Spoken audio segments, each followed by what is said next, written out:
മൂന്നാറിലെ mount Carmel ദേവാലയത്തിൻ്റെ സ്ഥാപകനായ അൽഫോൻസച്ചനെ കുറിച്ച് നാം സുപരിചിതരാണ്. ഈ ഒരു കൊച്ചു വിവരണത്തിലൂടെ അൽഫോൻസച്ചൻ്റെ നാടിനെയും കുടുംബത്തെയും കേരളത്തിലെത്തുന്നവരെയുള്ള സംഭവങ്ങളെയും അദ്ദേഹവുമായി ബന്ധപ്പെട്ട രചനകളെയും പരിചയപ്പെടുത്തുന്നു.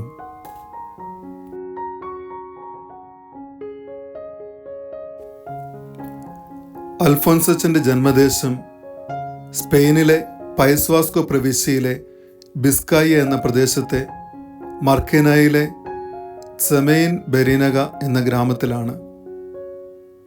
മലകളാൽ ചുറ്റപ്പെട്ടതും ചെറിയ ദേവാലയങ്ങളും അതിനോട് ചേർന്ന് നിർമ്മിതമായ ഭവനങ്ങളും ഉൾക്കൊള്ളുന്ന പ്രദേശമാണിത്.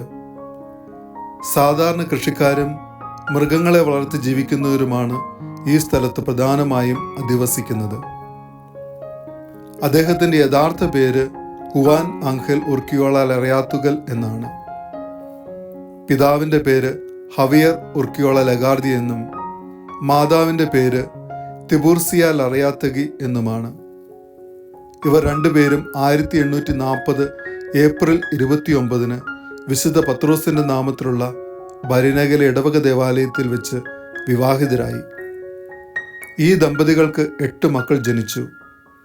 Juan Jose, Maria Josefina, Pedro Maria, Juan Martin, Manuel Maria, Maria Teresa, Juan Angel, Maria Teresa എന്നിവരാണവർ. ലഭ്യമായ ദേവാലയ രേഖകൾ പ്രകാരം ഇവർ എല്ലാവരും ജ്ഞാനസ്നാനം സ്വീകരിച്ചത് വിശുദ്ധ പത്രോസിൻ്റെ നാമത്തിലുള്ള അവരുടെ സ്വന്തം ഇടവക ദേവാലയത്തിലാണ്. ഈ ദമ്പതികളുടെ 7ാമത്തെ മകനായിട്ടാണ് 1854 മാർച്ച് 1 അൽഫോൻസച്ചൻ ജനിക്കുന്നത്.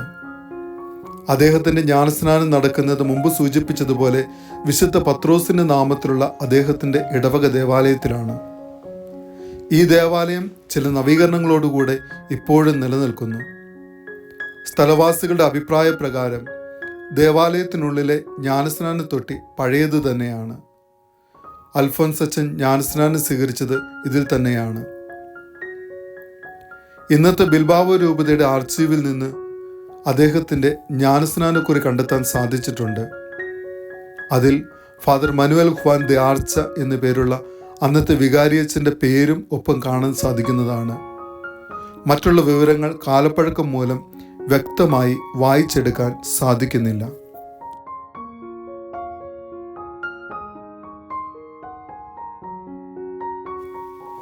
അൽഫോൻസച്ചൻ്റെ ജനനസമയം രാഷ്ട്രീയ സാഹചര്യങ്ങൾ മനുഷ്യജീവിതത്തെ വളരെയധികം വിഷമിപ്പിച്ചിരുന്ന ഒരു കാലമായിരുന്നു. ബിസ്കയയിലെ രാഷ്ട്രീയ യുദ്ധങ്ങളെക്കുറിച്ച് ചരിത്രകാരന്മാർ വളരെയധികം എഴുതിയിട്ടുണ്ട്. ചരിത്രത്തിൻ്റെ ഏടുകളിലൂടെ കടന്നു പോകുമ്പോൾ അദ്ദേഹത്തിൻ്റെ ബാല്യത്തിലും കൗമാരത്തിലും ശാന്തമായ ജീവിതം ഉണ്ടായിരുന്നില്ല എന്ന് മനസ്സിലാക്കാം. അദ്ദേഹം ജനിച്ച സ്ഥലത്ത് തുടർച്ചയായി നടന്നുകൊണ്ടിരുന്ന രാഷ്ട്രീയ യുദ്ധങ്ങൾ മൂലം ജനജീവിതവും വിശ്വാസ ജീവിതവും ദുസ്സഹമായിരുന്നു. 1833 മുതൽ 40 വരെയും 1846 മുതൽ 49 വരെയും 1872 മുതൽ 76 വരെയുള്ള വർഷങ്ങളിലെല്ലാം രാഷ്ട്രീയ അധികാര നിലനിൽപ്പിനു വേണ്ടിയുള്ള യുദ്ധങ്ങൾ ആ പ്രദേശത്ത് തുടർച്ചയായി നടന്നുകൊണ്ടിരുന്നു. മർക്കീനായിലെ സെനാറോസ എന്ന തീർത്ഥാടന കേന്ദ്രത്തിലെ സെമിത്തേരിയിൽ ഉർക്കിയോള എന്ന കുടുംബപ്പേരുള്ള പലരുടെയും കല്ലറകൾ കാണാൻ സാധിക്കും. അദ്ദേഹത്തിൻ്റെ ഭവനത്തെക്കുറിച്ചുള്ള അന്വേഷണ ഭാഗമായി അറിയാൻ സാധിച്ചത് ആ ഭവനം പൂർണ്ണമായി കത്തി നശിച്ചു എന്നാണ്. അദ്ദേഹത്തിൻ്റെ കുടുംബത്തിൽപ്പെട്ട ആരെയും നമുക്ക് ഈ സ്ഥലത്ത് കണ്ടെത്താൻ സാധിച്ചിട്ടില്ല. ആഭ്യന്തര യുദ്ധങ്ങളും പരമ്പരാഗത സാമ്പത്തിക സ്രോതസ്സുകളുടെ തളർച്ചയും മൂലം അനേകം ആളുകൾ ഈ പ്രദേശത്ത് നിന്ന് മറ്റു സ്ഥലങ്ങളിലേക്ക് കുടിയേറി പാർക്കാൻ കാരണമായിട്ടുണ്ട്. ഇവിടെ പ്രതിപാദിക്കുന്ന മർക്കീനായിലെ കർമ്മലീത്ത ആശ്രമത്തിലാണ് വിജയപുരം രൂപതയുടെ ആദ്യത്തെ മെത്രാനായ ബെനവന്തൂര ആരാന പിതാവിൻ്റെ സഹോദരൻ ഫാദർ വെനാൻസിയോ ആരാന അന്ത്യവിശ്രമം കൊള്ളുന്നത്.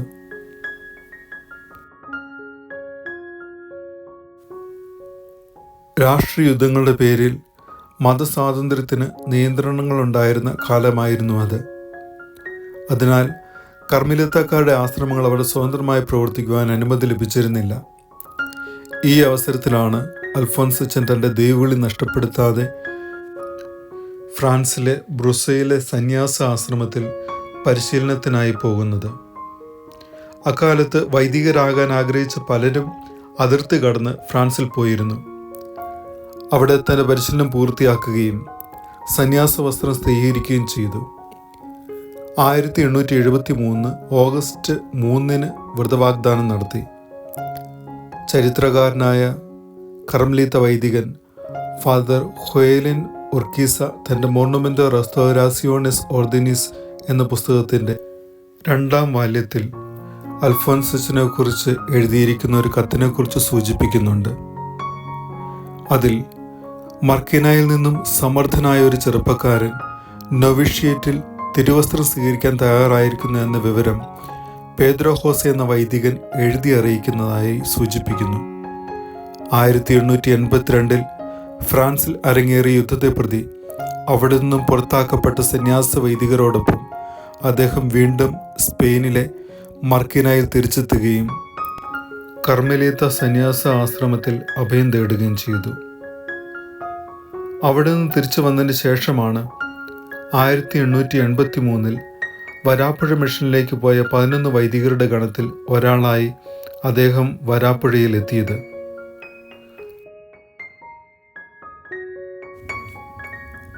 വരാപ്പുഴയിൽ സേവനം ചെയ്ത മിഷണറിമാരെക്കുറിച്ച് വിവരിച്ചിരിക്കുന്ന പുസ്തകത്തിൻ്റെ അവസാനത്തെ പുറത്തിൽ അൽഫോൻസച്ചനെ കുറിച്ച് ചെറിയ വിവരണം ചേർത്തിട്ടുണ്ട്. നവാര പ്രൊവിൻസിൻ്റെ ചരിത്ര പുസ്തകത്തിൽ അദ്ദേഹത്തെ പരിചയപ്പെടുത്തുകയും ഒരു പുറത്തിൽ കവിയാതെ അദ്ദേഹത്തെക്കുറിച്ചുള്ള വിവരണം നൽകുകയും ചെയ്തിട്ടുണ്ട്. മർക്കീനായിലെ കർമ്മലീത്ത ആശ്രമത്തിലെ ആർച്ചീവിൽ ഉസ്കേര ഭാഷയിൽ അദ്ദേഹത്തിൻ്റെ ജീവിതത്തെക്കുറിച്ചുള്ള രേഖകൾ സൂക്ഷിച്ചിട്ടുണ്ട്. അൽഫോൻസച്ചൻ തൻ്റെ മിഷൻ പ്രവർത്തനങ്ങളെക്കുറിച്ച് പല ലേഖനങ്ങളും എഴുതിയിട്ടുണ്ട്. എൽ മോന്തെ കർമേൽ എന്ന മാഗസിനിൽ 1900 ജൂലൈ 23 മൂന്നാർ മിഷൻ ദെ വരാപ്പൊളി എന്ന ലേഖനത്തിൽ മൂന്നാറിലെ അതിസാഹസികമായ മിഷൻ യാത്രകളെക്കുറിച്ച് അദ്ദേഹം എഴുതിയിട്ടുണ്ട്. കാട്ടാനകളുടെ ആക്രമണത്തെ ഭയന്ന് കഴിഞ്ഞ സമയങ്ങളും ദേവികുളത്തിൻ്റെ പ്രകൃതി സൗന്ദര്യവും തേയിലത്തോട്ടത്തിലെ വിശ്വാസ പരിശീലനവുമെല്ലാം ആവേശജനകമായി വിവരിച്ചിട്ടുണ്ട്. കൂടാതെ ഒരു ഫ്രഞ്ച് പുസ്തകത്തിൽ അദ്ദേഹത്തിൻ്റെ 5ഓളം ലേഖനങ്ങൾ പ്രസിദ്ധീകരിച്ചിട്ടുണ്ട്. ഈ ലേഖനങ്ങളിലെല്ലാം അദ്ദേഹം തൻ്റെ പല അനുഭവങ്ങളും വിവരിക്കുന്നുണ്ട്. എൽ മോന്തെ കർമേൽ എന്ന മാഗസിനിൽ 1916 ഓഗസ്റ്റ് മാസത്തിൽ അദ്ദേഹത്തിൻ്റെ മരണത്തെക്കുറിച്ച് എഴുതിയിരിക്കുന്ന ലേഖനത്തിൽ മൂന്നാറിലെ അദ്ദേഹത്തിൻ്റെ പ്രവർത്തനങ്ങൾ സംക്ഷിപ്തമായി വിവരിച്ചിട്ടുണ്ട്.